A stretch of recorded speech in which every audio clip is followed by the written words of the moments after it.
Selamat pagi dan salam bagi kita semuanya. Bapak Ibu jemaat yang dikasihi di dalam Yesus Kristus, sebelum kita memulai pekerjaan kita dan aktivitas kita di pagi hari ini, marilah kita sejenak untuk mendengarkan dan merenungkan firman Tuhan di pagi hari ini. Marilah kita berdoa. Damai sejahtera Allah melampaui segala akal dan pikiran. Itulah yang memelihara hati dan pikiranmu di dalam Yesus Kristus Tuhan kita. Amin. Apa kabar Bapak Ibu Saudara, jemaat yang dikasihi di dalam Yesus Kristus di pagi hari ini?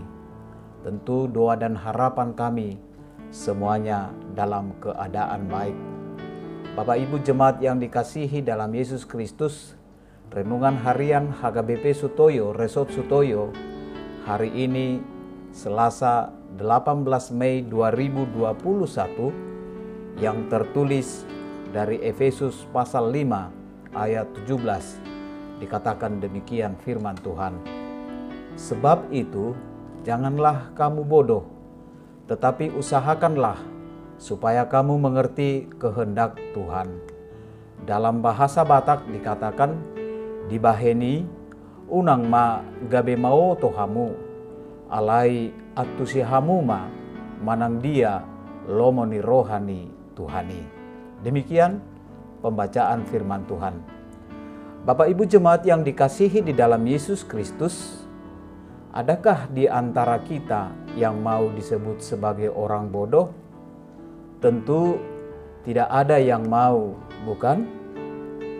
Agar kita tidak dikatakan sebagai orang bodoh, kita pun berusaha untuk bersekolah ke jenjang yang lebih tinggi. Lagu Batak juga dalam syairnya dikatakan, Hugogo pe masari arian nang botari lau pasikolahon geleki. Dari syair lagu itu, ternyata orang tua Batak juga berusaha menyekolahkan anaknya agar anaknya semakin pintar dan hidup sukses. Untuk itu juga tidak ada salahnya setiap orang menuntut ilmu sampai ke negeri Cina. Agar setiap orang semakin pintar dan berilmu tinggi. Tetapi dalam nats ini, kata bodoh yang disebutkan oleh Rasul Paulus bukanlah orang yang tidak mempunyai prestasi ataupun gelar seperti sarjana, master, doktor, bahkan profesor. Sebutan kata bodoh bisa juga ditujukan kepada orang yang berpendidikan tinggi. Jadi orang bodoh yang disebut Paulus adalah orang yang tidak mengenal Tuhan dan tidak mengerti kehendak Tuhan dalam hidupnya.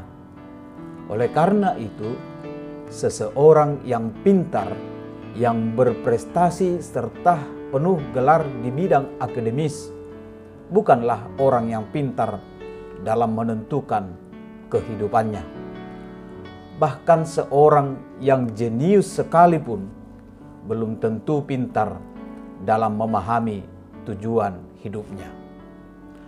Bapak, Ibu, dan saudara-saudari yang dikasihi di dalam Yesus Kristus, mungkin Bapak Ibu Saudara pernah mendengar nama William James Sidis.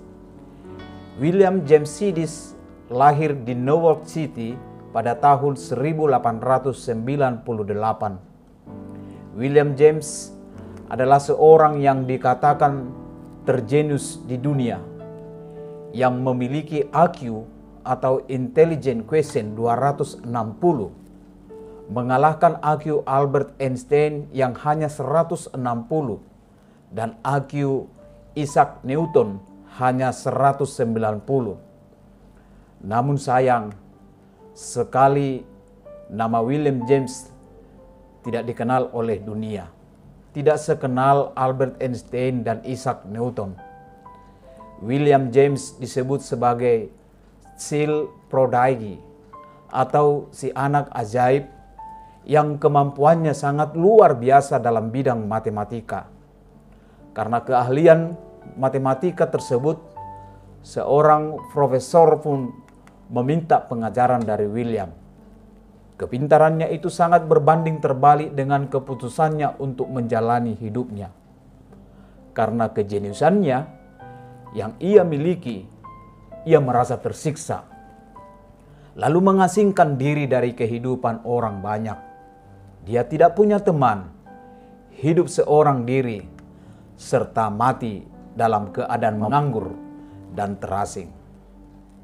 Bapak Ibu jemaat yang dikasihi dalam Yesus Kristus, dari kisah William James, ternyata kepintaran tidak selamanya mendatangkan kebahagiaan ataupun kesuksesan dalam hidup ini. Kepintarannya membuat menjadi bodoh dengan memilih jalan hidup dalam kesia-siaan, dalam hidup keterasingan. Jika kita mengerti kehendak Tuhan dalam hidup kita, maka hidup kita tidak akan pernah sia-sia.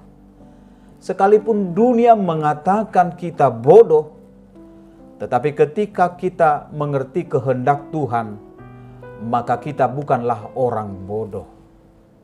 Untuk itu, marilah mendekatkan diri kepada Tuhan. Maka kita akan mengerti apa kehendak Tuhan dalam hidup kita. Amin. Mari kita berdoa. Ya Tuhan Allah, ajarilah kami untuk mengerti apa kehendak-Mu dalam hidup kami. Tuntunlah hidup kami selalu, agar kami mengerti jalan mana yang harus kami tempuh. Dengan tuntunan-Mu, maka hidup kami akan berguna dan tidak akan pernah menjadi sia-sia. Terima kasih Tuhan. Amin. Shalom, tetap jaga kesehatan. Tuhan memberkatimu.